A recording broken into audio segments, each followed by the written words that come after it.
আসসালামু আলাইকুম ভাই বোনেরা, আপনারা সবাই কেমন আছেন? আশা করি আপনারা সবাই ভালো আছেন। আলহামদুলিল্লাহ আমিও ভালো আছি। আমি কিন্তু নতুন করে মনে হচ্ছে আপনাদের মাঝে চলে আসলাম, কারণ কিছুদিন যাবৎ কিন্তু আপনাদের সাথে ব্লগ দিচ্ছি না। প্রায় অনেক দিনই লাগে হয়ে আসলো। মনের থেকে মনের বল নিয়ে কিন্তু ভয়েস দিতে বসলাম। ছোট ছোট ভিডিও ক্লিপই কিন্তু আপনাদের সাথে শেয়ার করব। আপনাদের সাথে কিন্তু কোনো শর্ট ভিডিও আমি শেয়ার করতে পারিনি, কিন্তু আজকে মনে হচ্ছে আপনাদের সাথে ঈদ মোবারক না জানালে ঈদটা আমার সম্পূর্ণ হবে না। আর আমি কিন্তু বাবার বাড়ি থেকে ভয়েস দিচ্ছিলাম। ঈদ কিন্তু আমার শেষ হয় না। যখন বাবার বাড়ি থেকে শ্বশুর বাড়ি যাব, তখন আমার মনে হবে যে ঈদটা সম্পূর্ণ হলো। ঈদের দিন কিন্তু শুরু হয়েছে কাজকর্ম দিয়ে। কাজকর্ম করার পরেও কিন্তু আমি রেডি শেডি হয়ে কিন্তু বেড়াতে চলে গিয়েছিলাম। আমি শুধু যাই না, আপনাদের ভাইয়া আমি আর মাইশাও কিন্তু চলে গেছিলো। কিন্তু এখান থেকে আসে ওর এনার্জি কত যে আপনাদের সাথে একটু শেয়ার করবে বলেই কিন্তু আমার কাছ থেকে মোবাইলটা নিয়ে ছাদে চলে গিয়েছিল। আর যাওয়ার পরে 5 মিনিট একটু এমন সেমন একটু ঢং টং করেই কিন্তু নিচে চলে আসে। ঈদের দিন তো আমরা রেডি শেডি হয়ে ঈদটা পালন করে নিলাম, কিন্তু বাচ্চাদের কিন্তু 24 ঘন্টা ঈদ থাকে, কারণ বাবার বাড়ি ঈদ করে, তারপরে কিন্তু ও কিন্তু নানার বাড়ি যেও কিন্তু 24 ঘন্টা ঈদ করছে। আর ঈদের সালামিটাও কামাই করে নিছে, কারণ ওকে কিন্তু সবাই সালামি দেয় আলহামদুলিল্লাহ। ঈদ দিনে বেশি একটা ক্লিপ নেওয়া হয় না, হঠাৎ অসুস্থ হয়ে যাওয়ার কারণে কিন্তু ভিডিও অফ করে দেওয়া হয়েছিল নিজের থেকে। বাবার বাড়ি এসেও কিন্তু দুপুরে খাবার দাবারটা করতে বসে গেছি, একটু ফ্রেশ হয়ে কিন্তু বসলাম। আর এদিকে কিন্তু রূপচাঁদা মাছ, তারপর মুরগির মাংস, ডাল, পাবদা মাছ ফ্রাই করেছিল, তার সাথে কিন্তু রুই মাছের ডিমটাও ঝুরি করে নিয়েছিল আম্মু। আর খেতে কিন্তু ভীষণ ভালো লাগতেছিল গরম গরম ভাতের সাথে। এর পছন্দের লেবু তো থাকবেই, লেবু আর ডাল হলে মেয়ে কিন্তু অনেক বেশি খুশি হয়। খেতে খেতে কিন্তু অনেকটাই কিন্তু বিকাল হয়ে গিয়েছিল।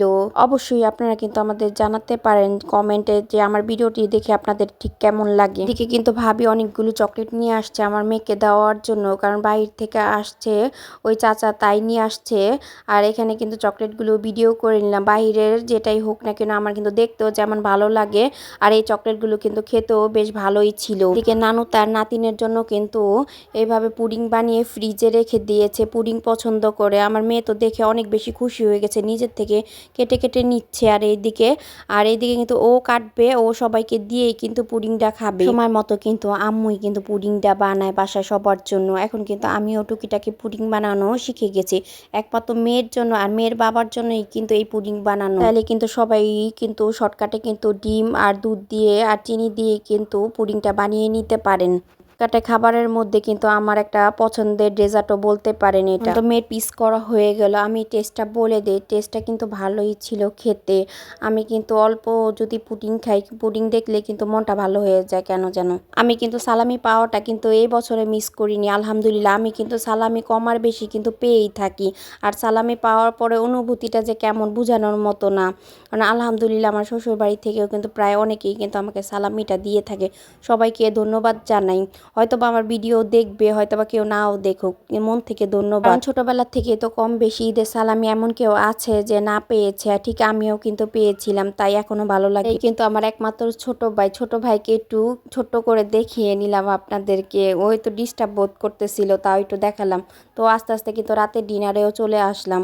ডিনারে ছিল বেশ অনেক পদের ভর্তার সাথেও কিন্তু চিকেন, প্রায় অনেক ধরনের রান্না বাড়াই ছিল, কিন্তু ভর্তা ছিল বলে পেট ভরে কিন্তু খেয়ে নিয়েছিলাম। সবাই প্রায় কিন্তু খাওয়া হয়ে গেছে, আপনাদের ভাইয়া আর আমি কিন্তু খাওয়ার মতো ছিলাম।